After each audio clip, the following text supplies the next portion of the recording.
The next thing she picks up is what we referred to earlier, this, I'm calling the second definition, a disturbance in the archaic identity between subject and object. Page 7. And what I was saying earlier, she puts very precisely, the need for the dissolution of this identity arises at the moment when it becomes disturbing.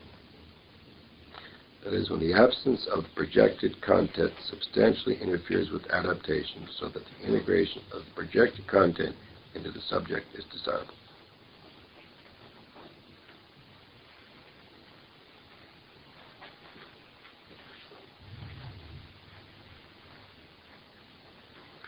And a little bit, again, about the archaic identity. Again, I don't like the word primitives.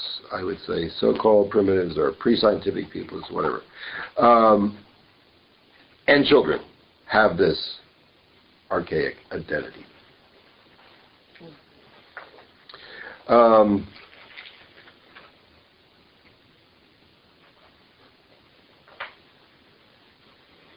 And they don't distinguish between the inner and outer world.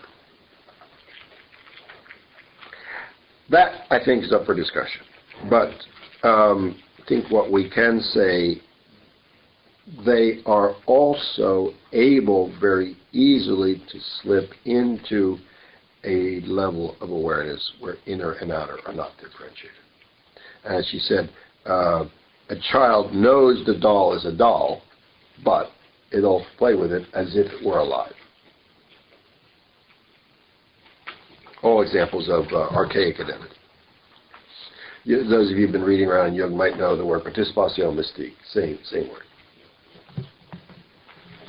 So Gary, in a case of a childhood depression, you could say that possibly the child's already having trouble adapting because of whatever negative projections are on it. I would think so. Or it could be too much of a positive projection. Or it could be too much of a positive projection. So the projections are so strong in childhood that the child cannot adapt. Yeah, and that might. This is a good way to define what ego is. We think ego means egotism or something, but ego is the ability to distinguish what's a projection. And the child feels itself to be the way it is seen.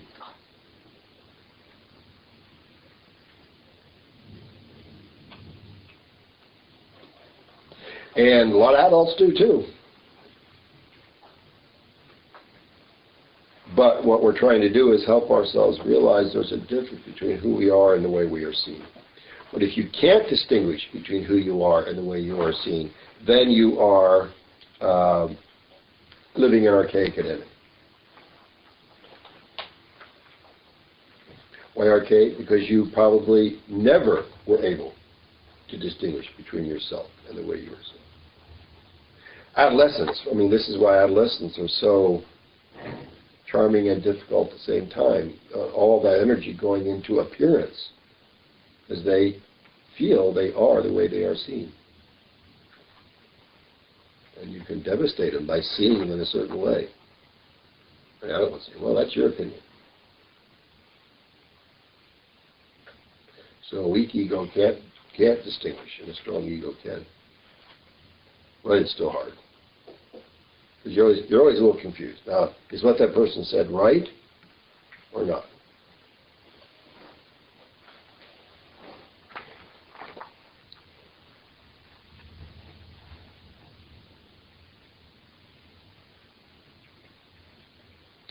So that's that paragraph. Gary, how does that work with someone, say, who's an animal woman, who then just projects something? Yeah. Is that go back to how her ego is not developed enough to, and she just takes that on? I think part of it's normal, but it can go too far. If you don't separate yourself out. Yeah, like Marilyn Monroe, Okay. Her thing she complained about all the time was emptiness. Well, she was empty. She was simply what the male fantasy wanted her to be.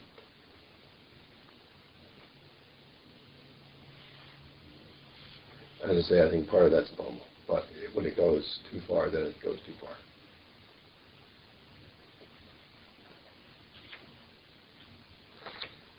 Well, it can look like someone like her, even Nietzsche, where they're separated out from the larger group, Yeah. that could give you more information. It seemed to me that she was alone a lot. Even when she was with, I think she was alone. Mm-hmm. As much as I love Arthur Miller, he would say, well, those damn people, this is what they turned her into. No, this is the projection she accepted. But it is so powerful. And, I think since we live in a patriarchy, women make a lot of money by assuming that projection. They can end up with just everything. Because it's the male who has access to capital. And if she pleases his projection, she makes out quite handsomely. It's extremely dangerous for a woman.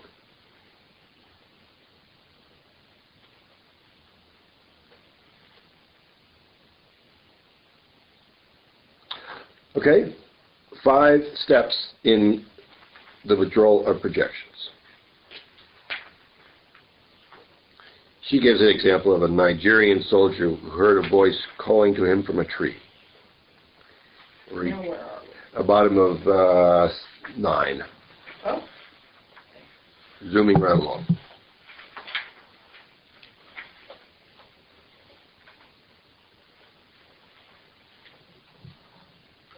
Yeah, I had a question as to what were the I think I have 3, 4, and 5, right? But Yeah, well, I counted 6. you count 6? Yeah. Okay. Here's what I made of it. See what you think. First is identity. That is like the projected state. Then differentiation. Then moral evaluation. That goes to your question. Moral evaluation. The third. We have identity and then Differentiation. And then moral evaluation.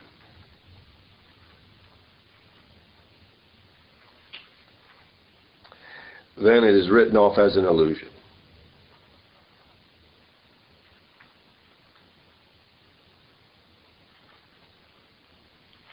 Then it is seen as a psychological fact or psychic existence. That's the 5th. And then I think there's one more, page 11, the 6th, is the moral integration.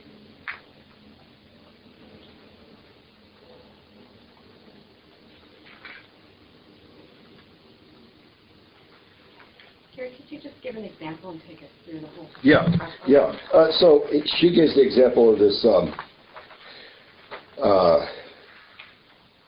soldier who got arrested because he tried to break out of the ranks since a tree told him to come to him. That's kind of far from our experience. Let's say our hero worship. Or it's a little difficult because that's kind of personal, kind of collective. Or let's say that of my Korean friends, the spirit that lives in the side of that temple. That would be the first step. Second step would be, no, Gary walked over there and nothing happened to him. Second step would be, why do we always pick one guy on the team as the hero when they're all working their butts off?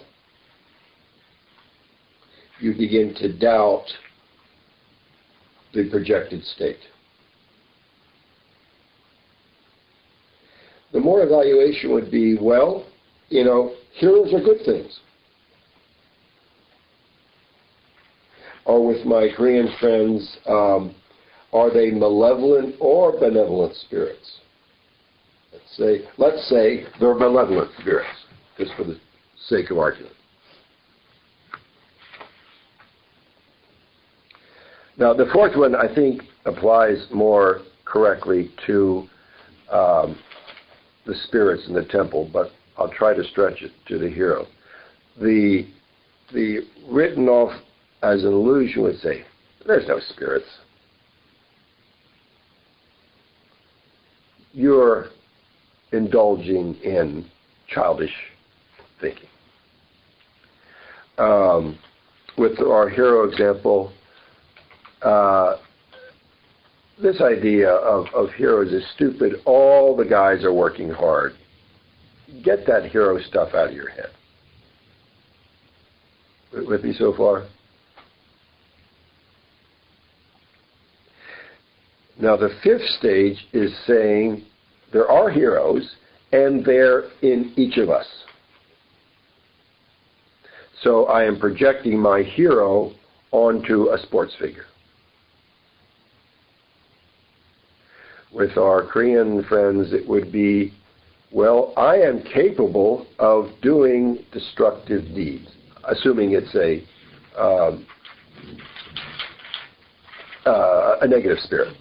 Or if it's a positive spirit, I am capable of doing more positive things than I realize.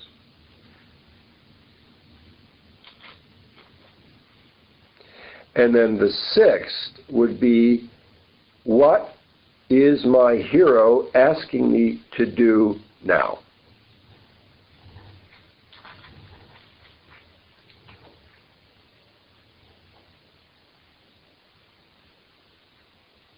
Or with the, if we sang a negative spirit in the temple, how do I need to be careful of my negativity? What is my negativity, and can I find a good use for it? See, it's moral evaluation. Taking the thing, wrestling with it, and finding its positive value.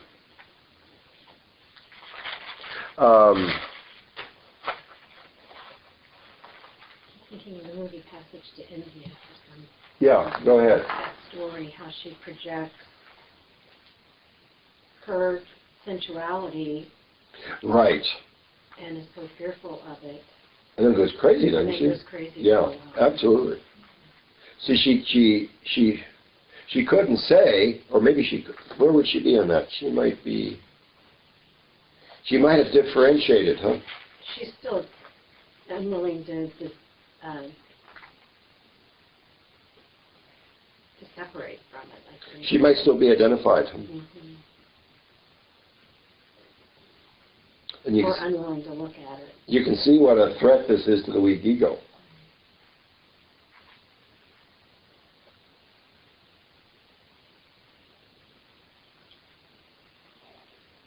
I'm thinking of Juan Franz wrote that paper on the berserker. Do you know about the berserker? The German myth of war was that in battle, the warriors would get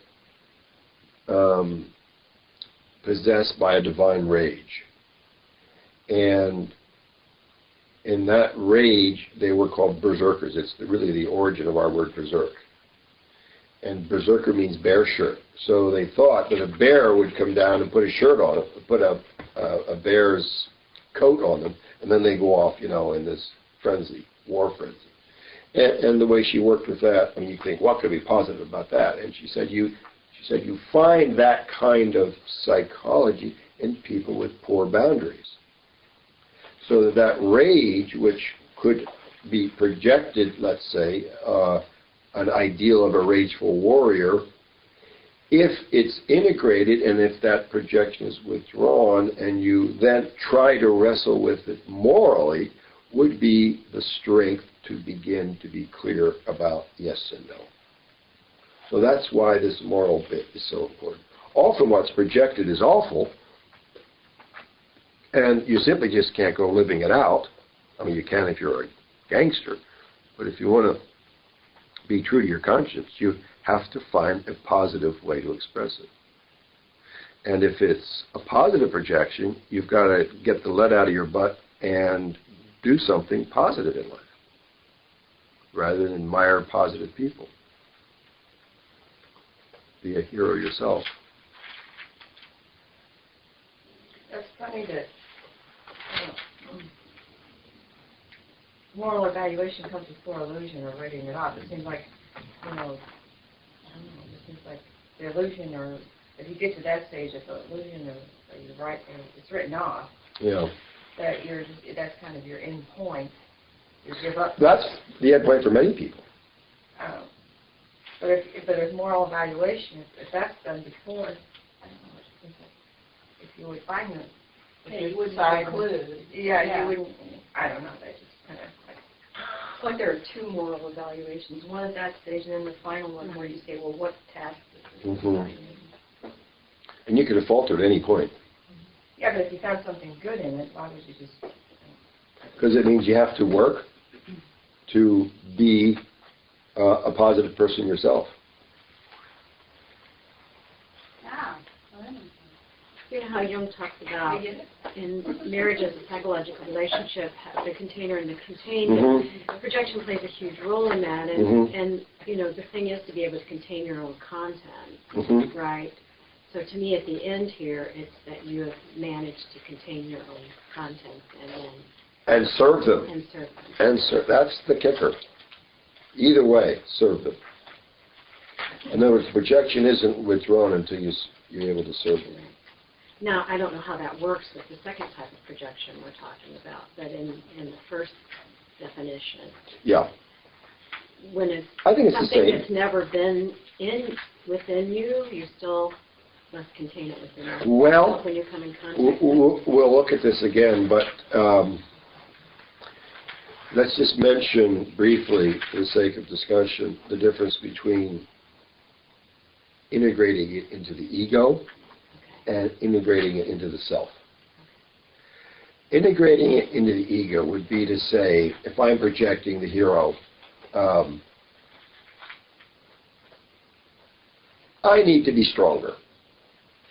I need to be more reliable. I need to take chances. See, then it becomes an ego function. I do. If you integrate it into the self, it would be the voice that is continually giving you new ideas. You don't make up the ideas, but you find the ideas in yourself.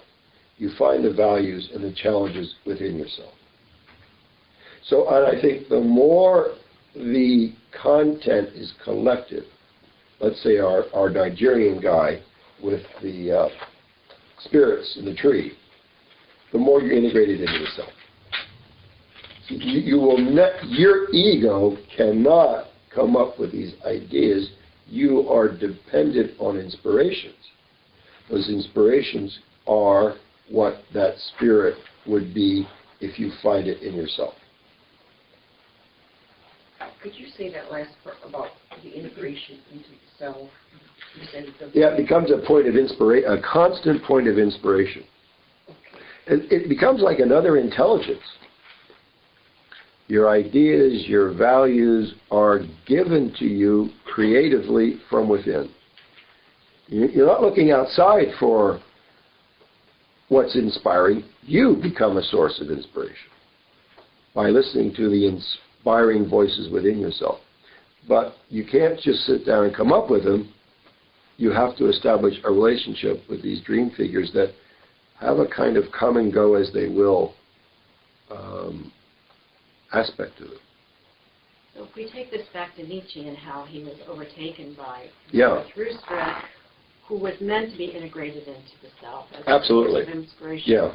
But because his ego was not as developed, he could not differentiate himself between the two. And he couldn't, remember how Jung was constantly then saying, okay, this we accept, this we don't. This we accept, this we don't.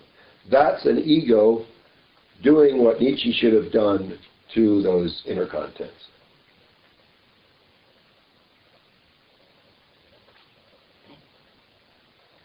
But couldn't we also say that the intuitive can find that self in outer objects through the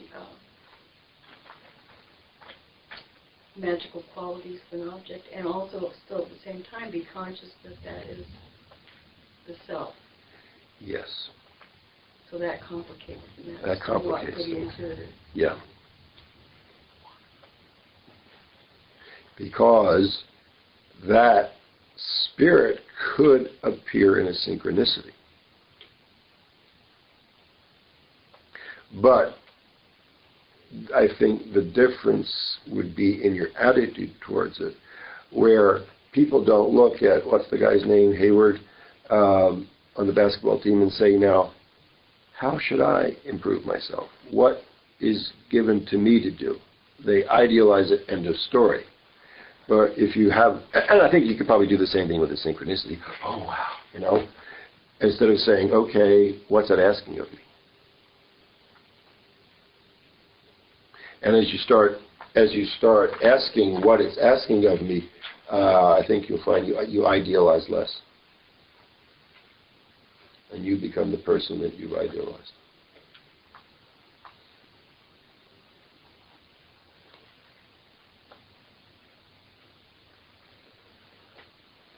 Back to the question that Eileen raised about the third thing, moral Evaluation, yeah. So, say back with your George Bush example, he had differentiated that a voice outside of himself was telling him to invade Iraq, but he never got to the moral evaluation of, is this a godly voice or is this a devil voice? So that would be the third stage. You're still projecting it, but you haven't integrated it. That's why written off as an illusion would come after that. Would that be? I think that's the idea. Somewhere you've got to say, this is okay, this is not okay. I just got confused because differentiation would mean, to me, separating it out. And that's the second. Well, it could be separating it out, but, and I think the reason they put the third stage is you can separate something out, but you don't have an emotional response to it. So in that example, identity would have been, I am God. Differentiation is, there is a God. Moral evaluation is, was this God or the devil telling me to invade Iraq? Written off as illusion would have been, there isn't anybody telling me anything. Right. There's no God. Yeah. That's existentialism, you see.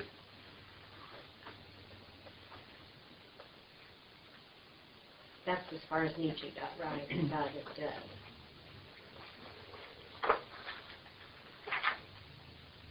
Or he never differentiated. Problem, he said God is dead, but he sure acted like there was a God. That's the problem with a guy like him. But what he didn't do was separate himself out from Sartre.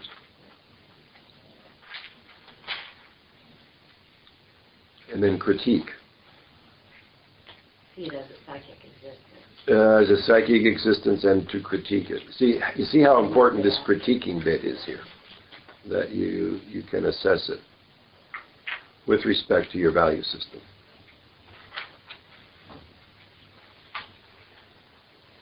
Making sense so far? No, Yeah. not sure. Well, it does show how complex. I mean, you can look at every interaction in so many ways that you can make yourself crazy and unable to move. But then that would be wrong too. And yet, if you don't think at all about it. Well, if you can get through life without thinking about it, I would recommend it. Clearly, it's too late for that. Clearly, it's the case. I don't know that much about the Zilla of Mystery. Yeah. But that, the fact that that's on the front cover, Yeah. what would you were saying you wanted to say? This is your scene. No, this is your. You try it. Why is this on the cover? Well, because the mask is reflected into the jar of full of wine or whatever you call it. And this seen by Is he the initiate or? Oh, that's fine. Yeah, well, I don't, do we know who that boy is? I don't think we do know, do we? But it's Dionysus in the back, right? Right. Oh, the mask is Dionysus. This is Oh. Selenius is the half god, half. Was he teacher then? No. Well, actually he was. He taught him how to plant grapes and all that sort of thing. And drink. like Selena's, that's The Dionysian mask, yeah. a Dionysus, okay. And the mask there is in front of that dark area, so that's what's coming out of the unconscious. That is one of the few times that this doesn't make any sense, because he's still working through those And then columns, if you will. those, is that an initiate or? No. This is all about women. Okay. And so why are these two little guys? Well, what I think I remember is he's looking at wine. There's wine in there. And the wine is reflecting the mask. He's seeing the mask reflected in the wine. But behind the mask is nothing. So it's expressing this paradox of the juxtaposition of wine, which is spirit, Dionysus, which is ecstasy, and emptiness. They're all three the same thing. And I think the way Fritz David interpreted that was that these boys are her animus. So her mind is getting accustomed to this nexus, Dionysus, emptiness, wine. Yeah, Daddy, I'm sorry. The boys would be her animus, Okay. because it's the story of a girl's initiation. And the scenes that preceded this. Right. And so at this scene, it switches not to her, but to the boys, because it's talking about the development of her mind. And what recognizing that spirit, ecstasy, and emptiness are the same? are, yeah, Or equivalent? equivalent, probably a better way to put it. Now what's it have to do with withdrawing projections? I think, as we said, when you withdraw a projection, you get depressed. So that's the emptiness. When you withdraw a projection, you ultimately end up with more enthusiasm for life. That's Dionysus. In fact, the word enthusiasm comes from theos, the God in the God, and that God is Dionysus.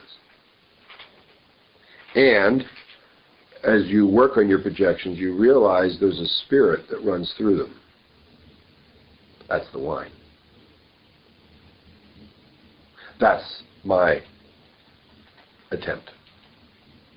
And that spirit, if you also look at wine as, part of the development of culture, Yeah. that spirit is leading you out into the world to be a part of your time and place and to address issues in your time period.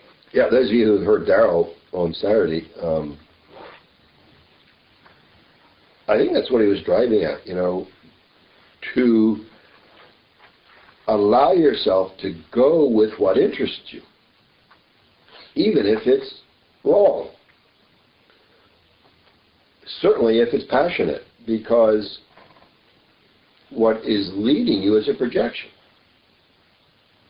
And certain people might say, well, it's projection, don't do it. You would say, no, it's a projection, do it. Because the projections are leading you somewhere. Since you talk about them as a bridge. As a bridge to reality, absolutely. And if you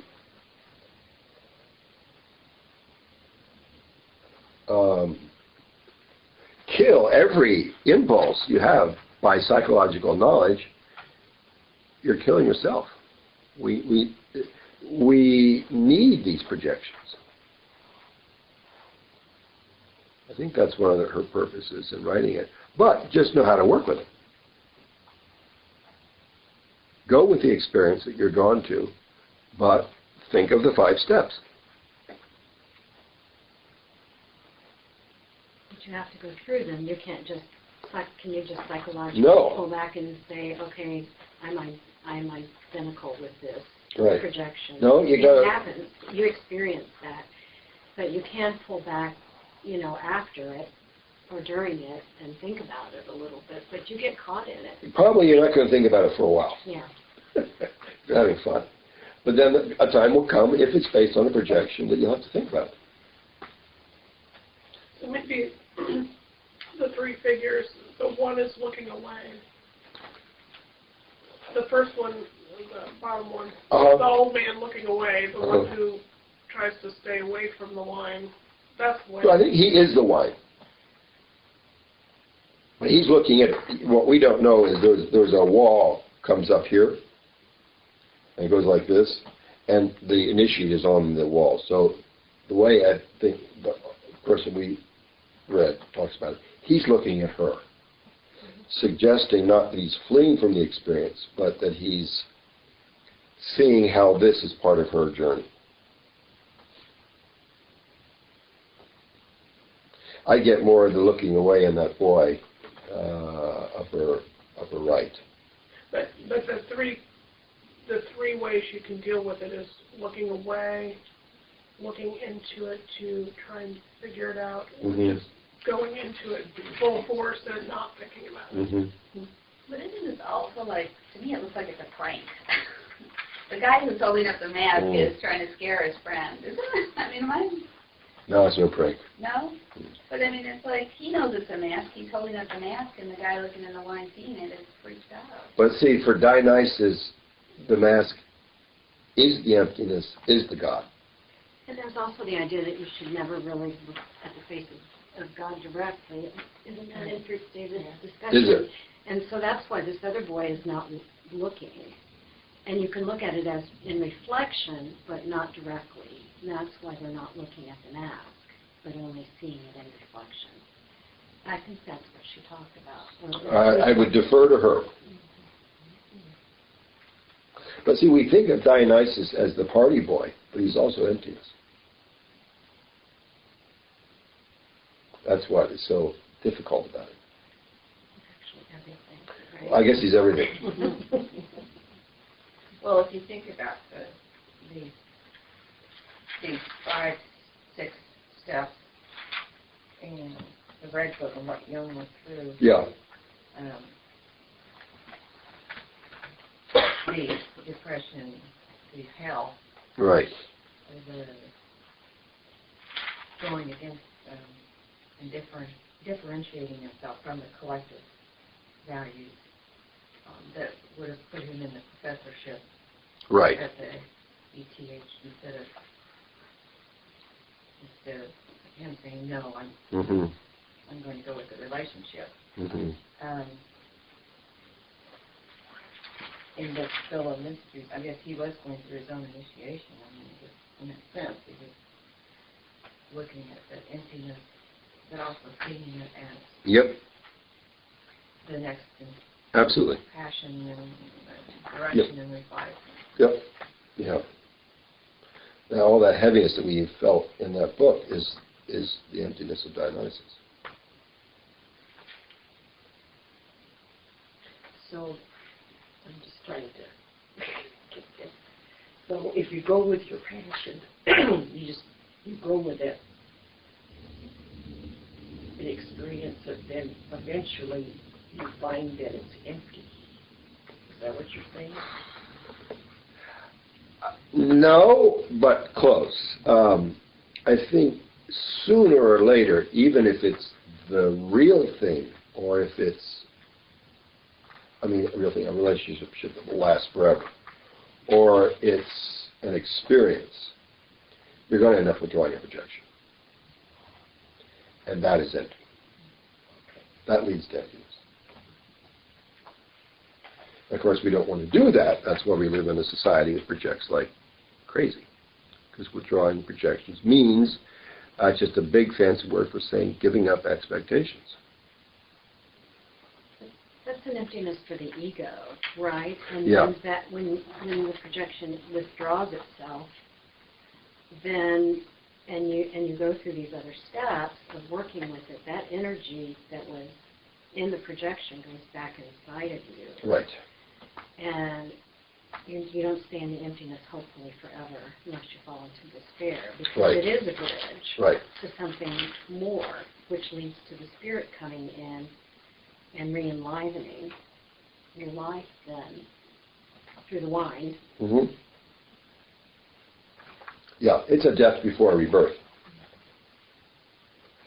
I feel like I need somebody to write it in plain English. Oh, I'm trying to get it, but it's fuzzy. So that's like I'd like somebody to say, and then I would know. Well, it's hard because it's intentionally fuzzy.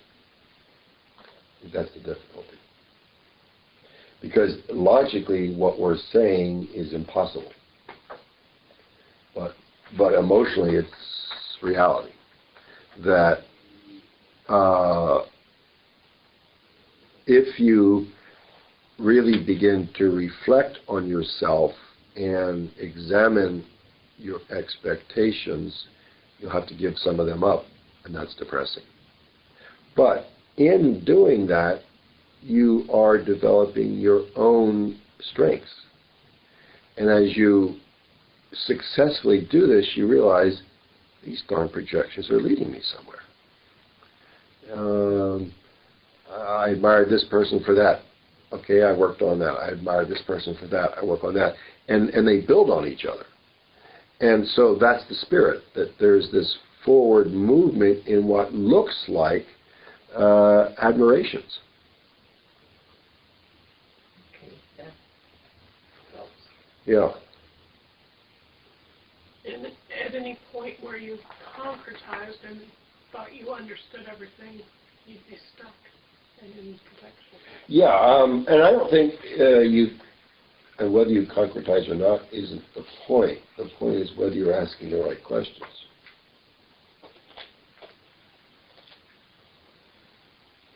Most of the time, people, when they come in to do inner work, they have already hit that point of disturbance.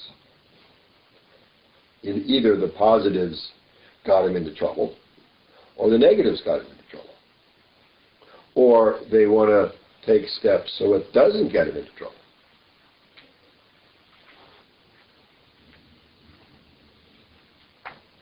Sometimes it has to get them into trouble, and sometimes not. Like you could have the wine experience, or what is the other one? Wine and Blood. Blood. Sometimes it has to be blood. And Yeah. like for Jung, what he's going through in the Red Book, that's a body-blood experience he's having. But he did that work so that later on, you could maybe do it more psychologically. Mm-hmm. Well, what we're doing today is laying out ideas we're going to be working with the whole time. So if it sounds fuzzy, don't worry. We'll keep coming back to this again and again from different angles. Also, do stop us if you're unclear. So at least you got some idea what we're doing. Well, and you're talking about the hero. It seems like giving an example of the hero, this also ties into the levels, the stages of the ornament. I mean, it seems to me like I could describe my life as going through those, and then the energy goes to the next one. Mm-hmm. But it sure is shitty getting sometimes. Mm-hmm. That's the emptiness. Yeah, that when you go through those, I can never think of them right off the bat, but football, physical, the word, physical, deed, word, meaning. That's fairly typical, and think of what Yeah. a woman. Yeah, look at 20-year-olds. They're out with a guy with a hot button. At 50, you're thinking, right? But about 10 got hot butts, and they're all assholes. I think I'll shoot for something else. There you go.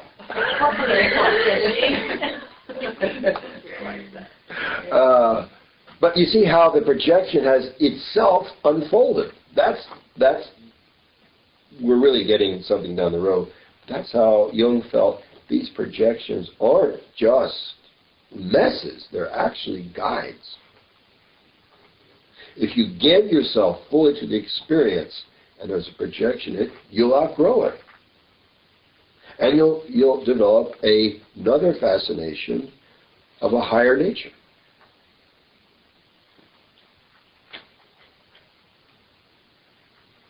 If you work with yourself. Some people never get past it. Some people go backwards and forwards. And there's some... You know what I know. Just saying. That's why I love that quote you gave us from Voltaire. And that is his deathbed, the priest asked him, are you sorry for your sins? He said, oh yeah, especially the ones I didn't commit. Yeah, that's the idea. Let's see, where are we? Well, this might be a place to stop because the next bit is a fairy tale, which we'll have to read and then get into. But just one with the last paragraph, transitioning into the fairy tale. The last paragraph on page 11,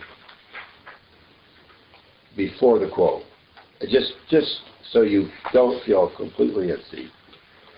What is known as integration in modern psychology is thus a remarkable and complicated process. It's a complicated process in which a hitherto unconscious psychic content is brought repeatedly into the view of the conscious ego and recognized as belonging to its own personality. In the process, this content is changed in its functioning and effects. That's if you wrestle with it. And then we'll talk about a fairy tale. But I mentioned how complicated it is, so don't feel that this is easy. It is terribly complicated. Practically, how do you do it? What does it tell us about the definition of reality? What does it tell us about spirituality? Is spirituality all a projection? Are there such things as spirits? And that's just the beginning of the questions that she'll be raising. But what I think is so interesting is she takes a concept of Jung's and she applies it to so many areas and then examines all its implications. So that if we're going to try to look at things differently, here's a way we have to start. With this concept, we'll look at science. With this concept, we'll look at religion. We'll look at the self. We'll look at reality. We'll look at synchronicity. We'll look at morality, all that kind of stuff. That you just read sums up the image on the front for me just beautifully. I don't know why. So I'm just trying to get a sense what we can get through. Probably we'll go about this pace. So we might speed up a little bit, but say shoot for 10 to 15 pages a meeting. We'll have to kind of evaluate how we work together. If you feel it's going too slow or too fast, holler. So I don't think we'll get through the end of chapter 1 by next week. So I don't think you need to read anything extra. It will certainly take us next week to finish the chapter. Is this about what you were thinking of? So a little more theory than other stuff we've done, but to me it's a fascinating notion that they've introduced what is projection and how much of our world is based on projection. And we'll tie it to science, religion, and so on as well. It's a lot easier to do it with other people. I mean, I have the book and I read maybe 2 chapters, and it's like I was fun. Yeah, she assumes a lot. Okay, well, see you in 2.